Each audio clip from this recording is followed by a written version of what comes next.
Okay, so this is the last part. This is part 11 of the assignment. In other words, it's the last. I'm going to explain the social, cultural, political implications of all the 10 games that I played or showed you with more than 10 items. Okay, so number one, the first game was feeling game. So basically, the problem with the feeling game is that if you don't speak English, you don't understand what they're talking about. So if you speak Spanish, you're Hispanic, or you're Asian, or you're from another culture, this can be a problem, right? When it comes to socioeconomic status, obviously if you're poor, you come from a low economic social status, it's hard for you to buy this game. So that's a problem that we can have with this game. Religion and spirituality don't play an important role. Gender doesn't really matter in this. And race, I already said it. Sexual orientation doesn't really matter. Mental illness, if you're autistic, it's hard for you to identify emotions. If you have ADHD, it's hard for you to not use a lot of cards at the same time. It's hard for you to take turns with the therapist if you're a kid. It's hard for you to pay attention. And if you're a blind person, this can also be a problem because you can't see the cards. Okay, so game number 2, crayons. Sheet of paper used for the color your life. That's the game. If you're autistic, again, you have difficulty regulating your emotions or understanding your affective states. And if you're ADHD, you get distracted easily and it's hard for you to follow this game, right?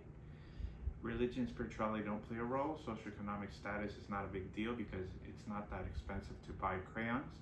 Gender doesn't really matter. It's gender friendly for males and females and transgenders. Race doesn't matter. Sexual orientation is fine. Mental illness, I already mentioned it with autistic ADHD kids. Game number 3, pick up sticks. Again, if you're autistic, you have some difficulties with this game. It's hard for you to follow directions. If you're ADHD, you can also have some problems focusing. There's nothing really when it comes to religion or spirituality. Socioeconomic status is a little expensive. So if you come from a lower socioeconomic status, that can be hard.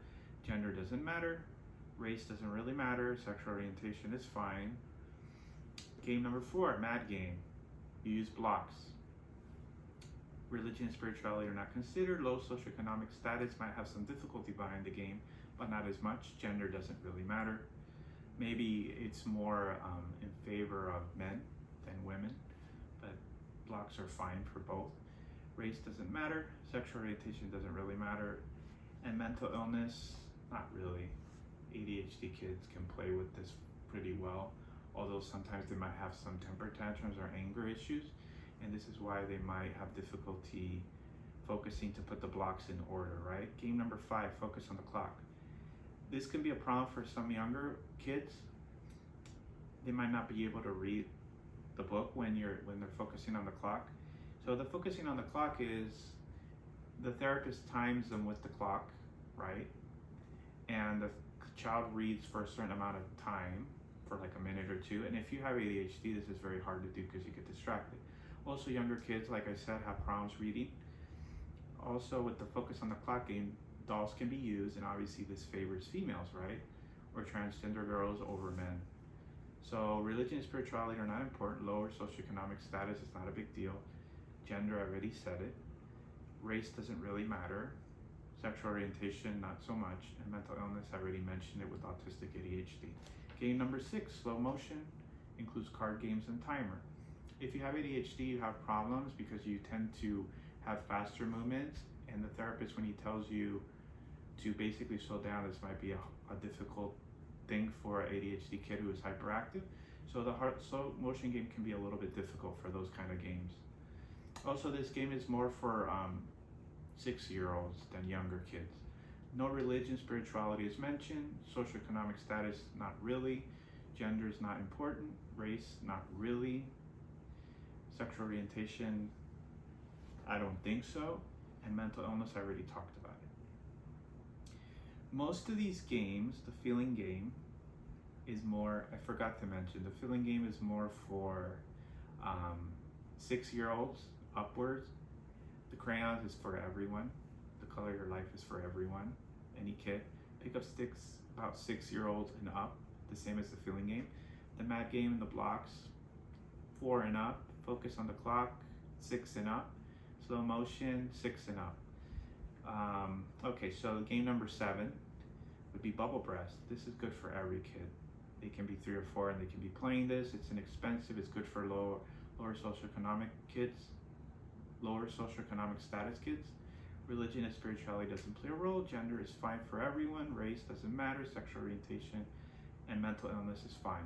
ADHD kids can learn through this, and it's good for temper tantrums, and they can focus well, just like they would with Play-Doh, because there's no instructions on how to read books or read something for this. This is just a bubble breath. Worry can would be game number 8. You just need a strip of paper and a worry can, or a can.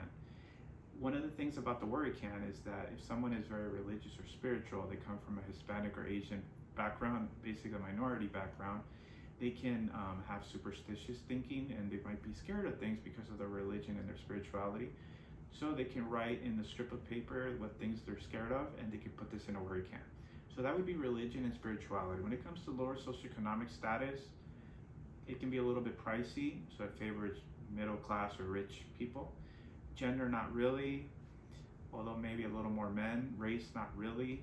And sexual orientation and mental illness, not really. It's easy for ADHD kids to do this, and so for autistic. Game number 9, Emily the Elephant Doll and Book.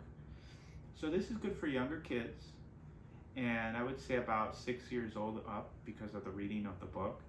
You have to be about 6 to really find it easier to read. There's a timer to see how long the kid can read for. Again, if you have ADHD or autism, this could be hard for you to focus, right? Religion and spirituality is not important. Socioeconomic status, if you're poor, it's hard to get this game. Gender doesn't really matter, although it does favor females because of the dolls. Actually, not really. The elephant can be for a boy or a girl. And race doesn't matter, and sexual orientation and mental illness. Sexual orientation doesn't matter, race doesn't matter, and mental illness, I already said that if they're ADHD autistic, it can be hard. And finally, the last game is Play-Doh. The great thing about Play-Doh, it's good for ADHD and autistic kids, and it's easy for them to follow this because they don't have to read something like directions for a game. So they can just experiment, and they're very good with creativity and their artistic expression. And this is very common with ADHD kids. They're very good at, a lot of times they can be comedians, or they can be good at singing and things like that. They're good artistically because they might struggle in math or in English. But anyways, going back to the Play-Doh, that's the mental illness part. Sexual orientation doesn't really matter. Race doesn't matter. It's friendly for every race. Religion, spirituality are not included in this. Socioeconomic status, it's an easy thing to buy Play-Doh. It's available for everyone basically, and gender doesn't matter. And that's it.